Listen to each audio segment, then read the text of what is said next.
UCO bank, United commercial bank నుంచి విడుదలైనటువంటి ఈ నోటిఫికేషన్ ద్వారా మొత్తం 173 ఖాళీలైతే మనకు భర్తీ చేయనున్నారు. ఇవి కంప్లీట్‌గా జనరలిస్టు మరియు స్పెషలిస్ట్ సంబంధించినటువంటి ఆఫీసర్ ఉద్యోగాలనమాట. సో, మనం ఒక మాటలో చెప్పుకోవాలంటే ఆఫీసర్స్ ఉద్యోగాలని చెప్పి మనం చెప్పుకోవచ్చు. అయితే ఈ పోస్టులకు సంబంధించినటువంటి సాలరీ అంటే ఎంపికైనటువంటి అభ్యర్థులకు జీతం ఏ విధంగా ఉంటుందని చూసినట్లయితే ఎంపికైనటువంటి అభ్యర్థులకు రూ. 48,480 నుంచి రూ.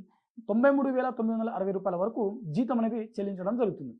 అదేవిధంగా ఈ పోస్టులకు సంబంధించినటువంటి ఏజ్ లిమిట్ చూసినట్లయితే ఎవరైతే ఈ పోస్టులకు దరఖాస్తు చేసుకోవాలనుకున్నటువంటి అభ్యర్థులు ఉంటారో వీరికి మినిమం 20 సంవత్సరాలు, మాక్సిమం 35 సంవత్సరాల వరకు వయసు ఉన్నటువంటి అభ్యర్థులు ఈ పోస్టులకు దరఖాస్తు చేసుకోవడానికి అర్హత కలిగి ఉంటారు.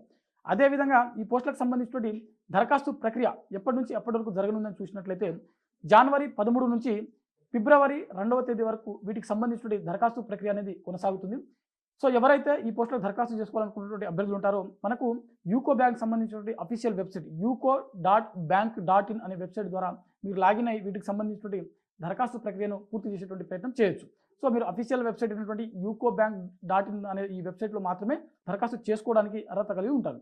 అదేవిధంగా వీటికి సంబంధించినటువంటి ఎడ్యుకేషన్ క్వాలిఫికేషన్ చూసినట్లయితే ఈ పోస్టులకు దరఖాస్తు చేసుకోవాలనుకునేటువంటి అభ్యర్థులు మినిమం ఏదైనా డిగ్రీ, ఖచ్చితంగా డిగ్రీ పాస్ అయి ఉండాల్సి ఉంటుంది. అదేవిధంగా కొన్ని పోస్టులకు దీంట్లో బీఈ, బీటెక్, ఎంసీఏ, ఎంఎస్సీ, అదేవిధంగా ఎంఎస్సీ కంప్యూటర్ సైన్స్ సంబంధించినటువంటి, అదేవిధంగా సీఏ సంబంధించినటువంటి క్వాలిఫికేషన్, అదేవిధంగా ఎంబీఏ చేసినటువంటి అభ్యర్థులకు సంబంధించిన పోస్టులు కూడా మనకు ఇందులో ఉన్నాయన్నమాట.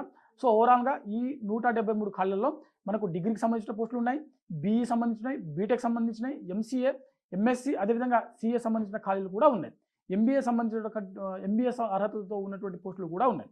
సో, ఓవరాల్గా మీరు దేనికి దరఖాస్తు చేసుకోవాల్సి ఉంటుందో ఆ పోస్టులకు సంబంధించినటువంటి అర్హతను చూసుకొని ఒకసారి మీరు దేనికి అర్హత కలిగి ఉన్నారో ఆ పోస్టులకు మీరు దరఖాస్తు చేసుకునేటువంటి ప్రయత్నం చేయండి. అదేవిధంగా ఈ పోస్టులకు సంబంధించినటువంటి సెలక్షన్ ప్రాసెస్ చూసినట్లయితే అభ్యర్థులు ఎవరైతే ఈ పోస్టులకు దరఖాస్తు చేసుకున్నటువంటి అభ్యర్థులు ఉన్నారో వీరికి ముందుగా కంప్యూటర్ బేస్డ్ టెస్ట్ అనేది ఒకటి కండక్ట్ చేయడం జరుగుతుంది. ఇది ఆన్లైన్లో జరుగుతుంది కాబట్టి మనకు ఆబ్జెక్టివ్ టైప్లోనే మనకు ఎగ్జామ్ అనేది ఉంటుంది. ఆ తర్వాత మెయిన్స్ ఎగ్జామ్ కూడా ఉంటుంది, స్క్రీనింగ్ టెస్ట్ అంటారు.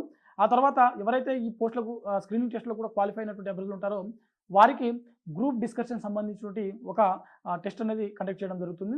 ఆ గ్రూప్ డిస్కషన్లో పాస్ అయినటువంటి అభ్యర్థులకు ఇంటర్వ్యూ అనేది కండక్ట్ చేయడం జరుగుతుంది. ఓవరాల్గా ఫస్ట్ మనకు సిబిటి ఎగ్జామ్ ఒకటి ఉంటుంది, ఆ తర్వాత స్క్రీనింగ్ టెస్ట్ ఉంటుంది, ఆ తర్వాత గ్రూప్ డిస్కషన్, ఆ తర్వాత ఇంటర్వ్యూ అనేది కండక్ట్ చేయడం జరుగుతుంది. ఓవరాల్గా 4 స్టెప్పులు అనేది మనకి ఇక్కడ ఉంటాయన్నమాట. ఆ తర్వాతనే మనకు సర్టిఫికేట్ వెరిఫికేషన్ ప్రాసెస్ ఉంటుంది. ఆ తర్వాత అపాయింట్మెంట్ ఆర్డర్ అనేది ఇవ్వడం జరుగుతుంది. ఓవరాల్గా మనకు ఈ యూకో బ్యాంక్ నుంచి విడుదలైనటువంటి దాదాపుగా 173 సంబంధించినటువంటి ఆఫీసర్స్ ఉద్యోగాలు ఏవైతే ఉన్నాయో వీటి యొక్క సెలక్షన్ ప్రాసెస్ ఈ విధంగా ఉంటుంది.